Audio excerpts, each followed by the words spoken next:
Barpeta road আৰক্ষীৰ বৃহৎ সফলতা। বৰপেটা ৰোডৰ অন্তৰ্গত নেচুকা গাঁৱত 4জন ড্ৰাগছ সৰবৰাহকাৰীক আটক।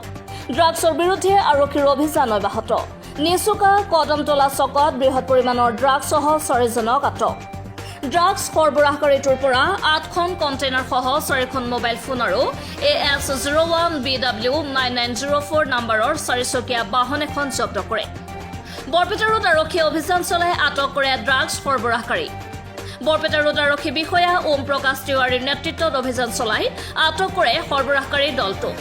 ধৃত ড্ৰাগছ সৰবৰাহকাৰী দলটো কলগাছেৰ পৰা আহি আছে বুলি জানিব পৰা গৈছে।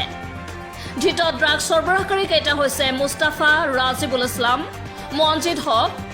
ড্ৰাগছ সৰবৰাহকাৰী দলটোৰ পৰা আৰক্ষীয়ে নিচাজাতীয় 10.79 গ্ৰাম ড্ৰাগছ জব্দ কৰিবলৈ সক্ষম হয়। ড্ৰাগছ সৰবৰাহকাৰী দলটোৱে কলগাছেৰ পৰা নেচুকা অঞ্চলটোত ড্ৰাগছ ব্যৱসায় কৰি আহিছিল। খুদনাবাৰীৰ পৰা মহম্মদৰ সহযোগত বৰপেটা ৰোডৰ পৰা মইনাল হকৰ ৰিপৰ্ট, বৰপেটা নিউজ।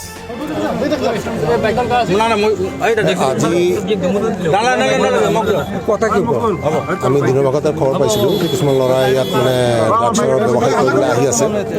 ইতিমধ্যে আমি চিভিল পাৰ্টি এটা আমি ৰিপৰ্ট কৰি থৈছিলোঁ আৰু এই ইভিনিং সময়ত অলপ আগতে সেই ল'ৰাকেইজন আহোঁতে আমাৰ পুলিচ যিখিনি চিভিল ড্ৰেছৰ মানুহ আছিলে তেওঁলোকে ল'ৰাখিনি মানে আপোনাৰ ধৰিলে।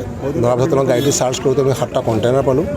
7টা কণ্টেইনাৰত মুঠ আপোনাৰ 10.79 গ্ৰাম ছাছপেক্টেড হিৰ'ইন উদ্ধাৰ কৰা হৈছে।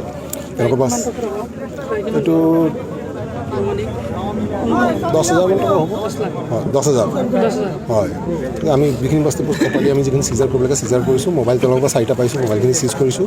এই গাড়ীখন যিখিনি গাড়ীত তেওঁলোক আহিছিলে সেই গাড়ীখন জব্দ কৰা হৈছে। ইতিমধ্যে ল'ৰাকেইজনক আমি এপ্ৰিহেণ্ড কৰিছোঁ। আমি থওঁ এইজনক কলগাছিয়া বুলি কৈছে। মুস্তফা নামৰ 2জন আছে, এটা ৰফিকুল, ৰাজিবুল ইছলাম আৰু মঞ্জিল হক, 4জন। আপোনালোকে যে কলগাছিৰ পৰা 4জনক ধৰি দিলাক বা ধৰিছে, ইয়াত আপোনালোকে কেনেকৈ গম পালে?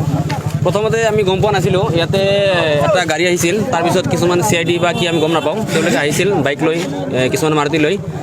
4টামান ল'ৰা ইয়াতে আহি থিয় হৈ আছে। তেওঁলোকে ঘপকৈ আহি ধৰিছে। তেওঁলোকে নিশ্চয় কিবা ইনফৰমেশ্যন পাইছে। পিছত আমি সকলো ৰাইজ অৱগত হ'লোঁ। অৱগত হোৱাৰ পিছত আমি সকলোৱে পুলিচ প্ৰশাসনৰ লগতে তেওঁলোকৰ লগত সহায় সহযোগিতা কৰিলোঁ। সহায় সহযোগিতা কৰাৰ পিছত তেওঁলোকৰ পৰা 8টা কণ্টেইনাৰ আৰু এটা গাড়ী আৰু 4টা মোবাইল ফোন তেওঁলোকৰ পৰা জব্দ কৰিছে। আমি এটাই ডিমাণ্ড, তেওঁলোকে উচিত শাস্তি দিব লাগে আৰু আমাৰ সমাজত যিবিলাক ভাইৰাছ সোমাই আছে তেওঁলোকক কৰায়ত্ব কৰি তেওঁলোকক প্ৰত্যুত্তৰ শাস্তি দিব লাগে। এইখিনিয়ে মোৰ পাব্লিক ডিমাণ্ড। আপোনাৰ যিটো লিচুকা বৃহৎ এলেকা, ইয়াৰ কিবা ল'ৰা জব্দ কৰিছে নেকি? আমাৰ নিচুকা গাঁৱৰ এজন ল'ৰাকো জব্দ কৰা নাই।